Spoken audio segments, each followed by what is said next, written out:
right, guys. Hey, welcome back to the Digital Learning Channel. Hope you had a great lunch and a restful break there with us. Happy Friday to you. We believe we're up and running live. Thank you for joining us. Please, if you would, drop a quick hello in the chat section and let us know who you are, what school you're with, and if you have any questions. So we are joined now by Miss Rebecca Despain, and she's going to talk to us about writing talks to accelerate student learning through authentic literacy. So Rebecca, I'll turn it over to you. Thanks for being with us. All right, thank you, and I hope everyone had a great week and are looking forward to the weekend. The weather looks beautiful. Before I begin, I'll introduce myself. I am an acceleration coach for the MTSS academic team. Now, that's not to be confused with the MTSS engagement or the MTSS behavior. We all work together. However, behavior and engagement are for the Division of Culture and Climate, and academics is under the Division of Teaching and Learning. But before I give you my presentation, I would like just to present a little or share some history and context and background for my idea here. Let me go. Get it all. There we go. Let's see if I remember everything here. All right. So I participated in an action research cohort with the focus on writing, and we were to answer a driving question or solve a problem of practice with writing instruction. So I had a lot of ponderings about writing instruction, and these are some of them I had for my action research. I knew that there was a need for increasing the connection and exposure to science and social studies content. I believed that we needed an increase in critical writing to demonstrate learning with application of the claim, evidence, reason framework. I believe in the power of critical discourse. Time is always an issue. This happened to be an elementary cohort, so we're looking at the elementary schedule, and time is always an issue. I know there's power in learning from each other, and I believe authentic literacy to be a primary mode for learning. Now, all of these things were floating in my head, and I wasn't quite sure which direction I wanted to take. But it all came together when I was watching Andrea Higdon give a Number Talks presentation. Now, that wasn't the first time I had seen a Number Talks. However, all of my ponderings came together, and I began to wonder whether we could use the same format and have a writing talk. So, like I said, authentic literacy, I believe, is to be a primary mode for learning, and that is why it was the core for my action research. So I just want to make sure we're on the same page with our definition of authentic literacy. And this comes from Mike Schmoker in his book, Focus, Elevating the Essentials to Radically Improve Student Learning. So he stated that authentic literacy simply means purposeful and usually expository, argumentative, or interpretive reading, discussion, and writing. And those were all the areas of focus for my action research. He also goes on to say that genuine literacy is still the unrivaled key to learning both content and thinking skills. So authentic literacy as a tool is very powerful in accelerating student learning. Now, I want you to keep this quote in your mind as I'm going through this presentation. And so just keep it in the forefront, because we'll touch back to it. Writing is a way to explore a question and gain control over it. Now, I'd like you to kind of read that again or think about that for just a moment. Writing is a way to explore a question and gain control over it.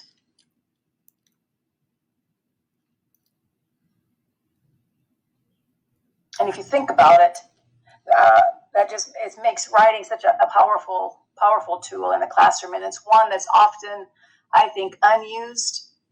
We often will maybe have a lot of discussion, but then we don't take it to the stage of putting our thinking in writing. Now, my action research plan is grounded in JCPS's, I think, all three pillars. 3 systems, 3 instructional practices for deeper learning, 4, progress monitoring and analysis of student work, and then 5, academic and behavior supports. And that's where my role as an acceleration coach fits in with MTSS. It is also supportive of the backpack of success skills, particularly as an effective communicator.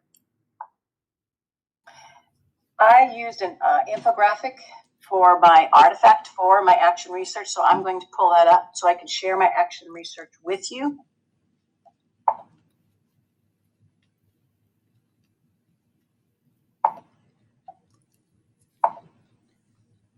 Now, I'm hoping sharing this information will plant a seed in somebody's mind on how you might implement this daily. Was my idea in your classroom to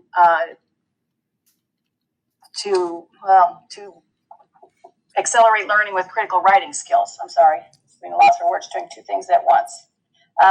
So originally, my title was Critical Student Discourse in Writing to Accelerate Learning. It's really catchy.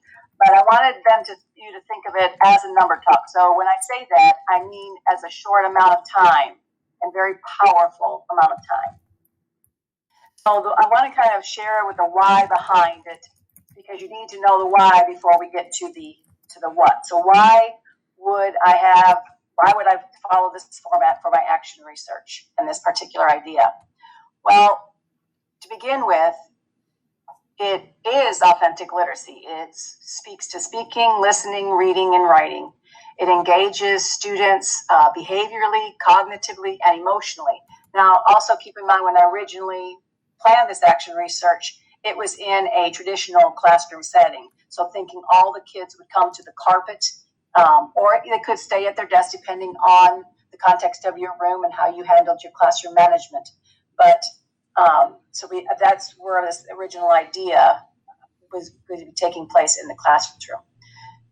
I was going to focus or have the focus using the claim, evidence, reason framework, because it increases and develops students' analytical thinking and argumentative writing skills. And if you think about it, for instance, if you would use this idea maybe with intermediate or middle school, high school, you would also add in those other components. If you're familiar with Think Circa, the claim, evidence, reason, counter-argument, and audience, then it would make it more powerful. It could even turn into a complete writing piece. For this purpose, it would just be a paragraph or a short response. It also, this action research or this idea of a writing talk, is also culturally responsive.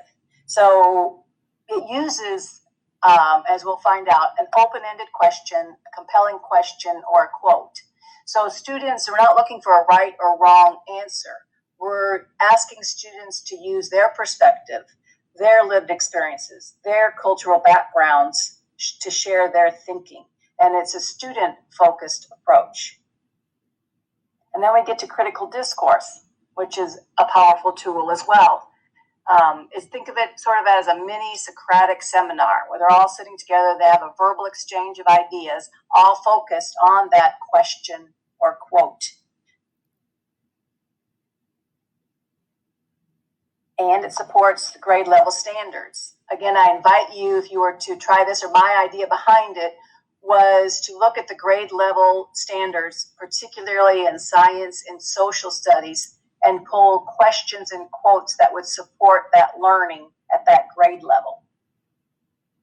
And it's an excellent tool for formative assessment in many ways. Not only during the discussion can you assess a student's critical thinking, you can also assess their listening, their behavioral skills, their sharing, how they share and work with each other. So cognitively, behaviorally, social, emotionally assessing. You also could collect their writing to analyze it for knowledge gaps, and also provide feedback for claim, evidence, reasoning framework. So this is where it fits into System 4 for monitoring and analyzing student work, as well as System 5 for creating tiered supports. So the whole idea, and this is a general description of how I had envisioned this to work, was you would identify that open-ended or compelling question or quote based on science or social studies text, but it could easily come from just a wondering of the day or civic engagement or what's going on in the world. So that would be up to the teacher's discretion. You would then read the question to the kids and then give them some time for brief processing. When the students were ready to respond, they would give a nonverbal cue, and then the discussion could begin. So even thinking like number talks, using those same nonverbal cues for agreeing, disagreeing, and adding to, then that would be consistent, and they would be familiar with that. The students then would be listening. They would have their response, but then they would be listening to others and possibly change their perspective and give them new insights. And then they would go back and respond and show their thinking in writing. And then hopefully you would have time for students to share their writing the next day. Again, if that would go back to writing, but you also, I feel would be very powerful is sometimes to practice, to ask the students to go back to do their writing, but give them a time limit, because we know when it comes to assessments, they often have a time limit. And this would give them a chance to practice and build that stamina to write a response to an assessment question using claim, evidence, reason within a time frame. Right, so that was the whole idea of my action research. And so why am I sharing that now when we are in a digital world? Well, I thought, well, how could we apply this digitally? Now, I know there are many ways and many different digital tools out there. I have become familiar with several over the last few weeks, and I'm very appreciative to have this kind of time to explore those different digital tools. I think they will be very powerful when we do return back to our buildings and use them in our classroom. While there are numerous ones like Google Slides or blogs or videos, I'm thinking even older kids, they could upload a video of themselves with their response, and then they could listen to other students and other classmates' responses through the videos. But for this purpose, I wanted to try out a tool that everybody's been using, and that's Jamboard. And then I was going to use the digital writing tool of a writing assignment, creating a writing assignment in Study Island, because that is a tool that we all have access to. And there's other uses for the writing assignment within Study Island that you might use for small group instruction, progress monitoring, tiered support. So I wanted to share that with you as well. So the first thing I did was to create a Jamboard. And I chose a compelling question from third grade Social Studies Unit 8. So this is the compelling question for Unit 8 in third grade Social Studies. Are we all the same? Now, it is possible, one way to use this would be to present this question at the very beginning of my unit of study, have the students respond, but then also pose it again at the end to see how their thinking and perspectives might have changed. So the students would choose the sticky note that's with their assigned number, then they would put their response on that sticky note. And we would request of them by the end of the time, whether it's a week or 2 weeks, to respond, to read other responses of their classmates and then respond to those students. And that would be on the second Jamboard. So on this Jamboard are sticky notes for students to respond to each other. And there's 2 on there right now. And I would also supply them with an accountable talking stems, and that would be available to them in the Google Classroom so that they can use those to frame their questions to raise that level of conversation. So once they have written their response, then they have read other students' responses and responded to other students' responses, and then again, read the responses other students give to each other. So it's kind of like that digital discourse. One advantage of it digitally is it would allow time for students that maybe struggle to process the question a little bit more, to come up with their response instead of having to do that right away. So there would be an advantage to do it digitally as well as in real time. So now the digital writing tool that I am going to share with you is the writing assignment in Study Island. So we're going to go there.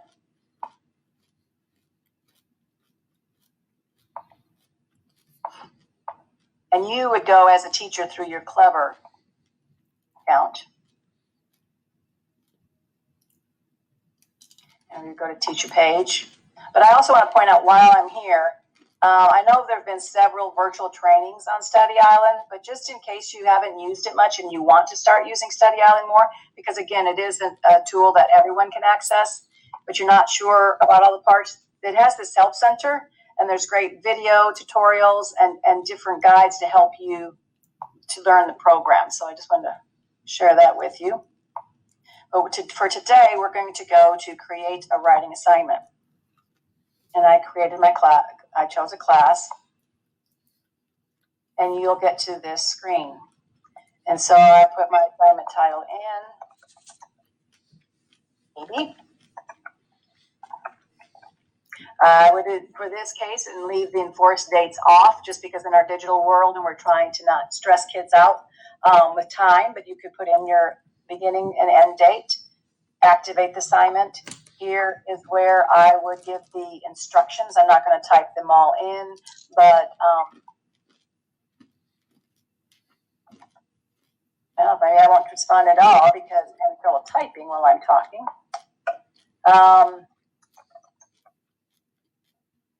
So you would go ahead and give the directions. And also in here, I would remind them about the CER framework and the accountable talking stems in our classroom. So you would just let them know what they needed to do this assignment. There are your directions. I have 2,903 characters remaining, so I have plenty of room to give the directions. Now, the graphic organizers, in this case, I'm asking them to use the claim evidence graphic organizer, so I'm not going to choose one of these. But if you have some time, you might want to peruse this list. There's the Foursquare writing organizer, which I found to be very helpful. And if you click on an organizer and then click on the magnifying glass, you can actually see a sample of what that would look like. So there might be, I just clicked out of it. I did this the other day. Oh, here we go. Sorry. There are other graphic organizers on here as well, but we are going to not select one of those because I'm going to do the claim evidence reason. I will give them spell check. Writing rubrics, again, the Kentucky writing scoring rubric is in here. Then you can look at that. That might be a resource for you for another assignment. But again, for this one, I'm not going to use that rubric. It's not applicable to this assignment. So I'm going to score manually. And then I will give the writing assignment. So I wanted to show you this as well, because this is where you might go. If let's say you're working with the focus group on writing skills, and you're having them do weekly writings to use for progress monitoring, or just work on in small group. Could be also an assignment during your workshop, your ELA workshop. So there are different prompts in here for the different genres. So you can choose any one of those. Let's see what this persuasive one looks like. So it'll give you a prompt that you can have them respond to. Some of them could be a short response. Some of them I've looked at, you could even use for an on-demand practice a prompt or to get a baseline for their on-demand writing, so that you can select it in any genre and for any purpose. But for this reason, I would be going to create my own prompt. And again, are we all the same? And then provide any other information I would need to give them to respond in writing. Next, I would assign it to my students. Here, I've selected a whole class because this is a classroom discourse. However, if I wanted to just do it with a few students, like a focus group or one-on-one, that I wanted to use for progress monitoring or scaffolding supports, I could go in and I could just click on the ones that I did not want to have the assignment, get them off the list, and then assign it to them. So again, you use it for a tool as would meet your needs.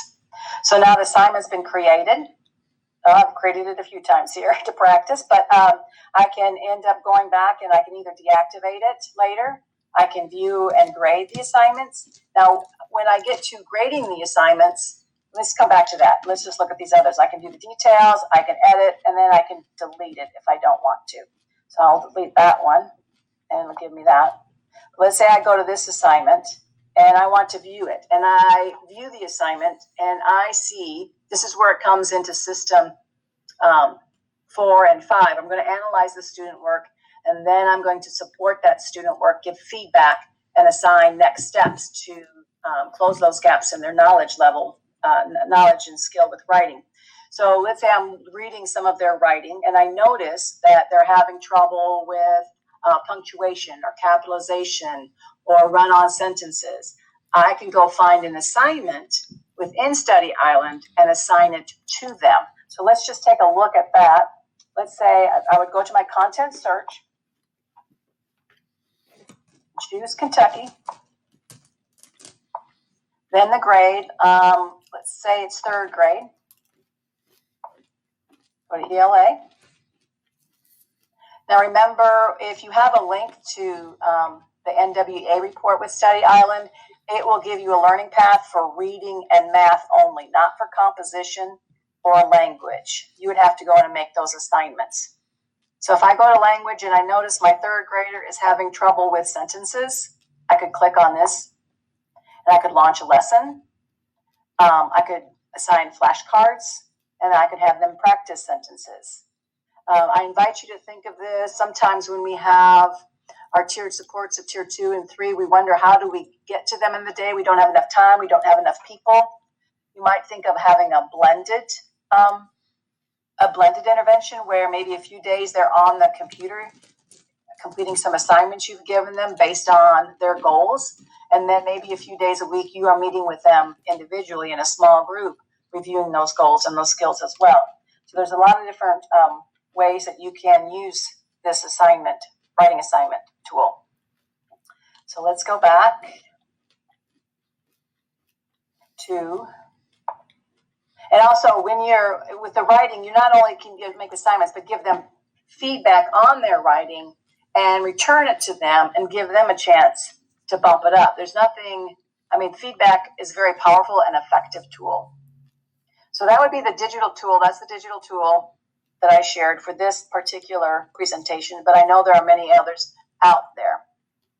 So let's kind of look at the scaffolds and supports for acceleration that are included within this possible action research plan. Students get a chance to listen to one another. So think about that. Those students that often, I don't know what to write. I don't know where to start.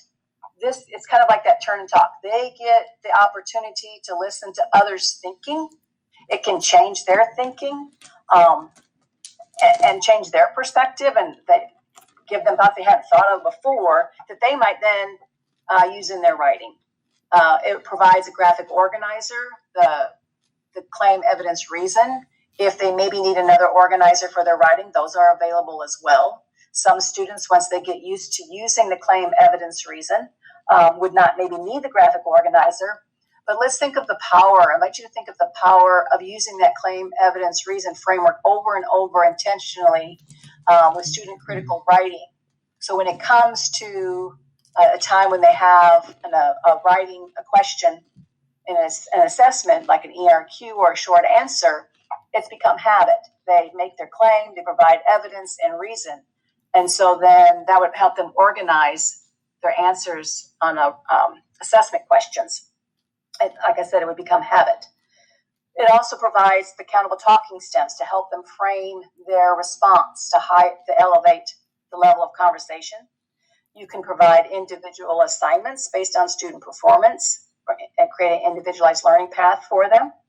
It would provide the rubric. I didn't mention this earlier, but in the classroom, I would have that rubric available to them, and that would be the same rubric they used each and every time they did the claim, evidence, reason, writing, and they would know the expectations. There's a high effect size in students knowing what the expectations are before proceeding with an assignment. And then also you have the teacher feedback and the response to the student writing. The students can get their writing back, they can bump it up, turn it back in for writing, and it's just could be a very powerful tool. So if this idea might speak to you, or you would like to talk and have a thinking partner on that, I would love that. If you think you might use this in your classroom or maybe digitally in any way, or maybe this created a different seed for you. That's where the power is in sharing our ideas and our thinking with each other. Not only students is it powerful for, but it's also powerful for teachers because we get so many ideas from each other. So if you do want to share your ideas with me, this is how you can reach me, or if I can support you in any way at all during this NTI time, please don't hesitate to reach out. There's my email, rebecca.despain@jefferson.kyschools.us. Again, I'm a MTSS acceleration coach. Or if you have some questions about Study Island or Exact Path, those are a couple of programs that are used for tiered supports that we can help you out with. And I believe, I know Samantha Bennett and Ashley Byerly, two of my teammates who are also acceleration coaches for MTSS, have presented on Study Island. So any of us would be happy to reach out to you. And another tool, I've tried to use a lot of tools this week, is this word art. I also think would be, it'd be fun for your classroom too. I'm sure some of you have used it, but I just plugged in my words around my presentation and then created the word art. Let's see. Do I have time? I can quickly. Yeah, I was getting ready to ask, Rebecca, if you don't mind, that'd be awesome. That looks like a really neat tool. Okay. It was really easy. That's easy was what I look for because easy and free. Absolutely. Those are key words. There we go. Yeah. So wordart.com. And so you just create your own account by putting in your email. And then if I want to create one, I go to create. Now these words are in here for default. I would just type in. You can also go down here and check a shape, change your font, change the layout, style. So I'm going back to my words. And let's just say reading. These first three though are going to be the largest on your word art. So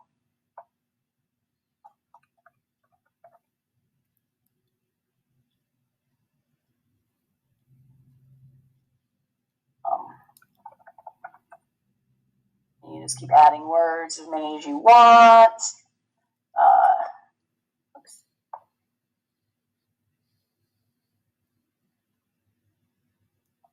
Let's think of one more. Well, we won't think of one more, but just put it together. So then you just push visualize and it creates it. Wow. And so I have just left it as a cloud, and then you can download it up here, share it, save it to your computer, and then I just downloaded it and then uploaded it to my presentation. So that's how that worked. Well, that's awesome. You even had time to sneak in a little bonus tool there, Rebecca. I did. That was very cool. I'm trying to get back to you. Stop presenting. Well, that was fantastic. We appreciate you being with us. Yeah, you've released the screen now. Yep. Woo! Success. All right. Well, way to go. Thank you so much for sharing all that with us and being here. And again, you guys saw how you can get a hold of Rebecca if you'd like to collaborate or if she can support you in any way. So again, thank you, Rebecca.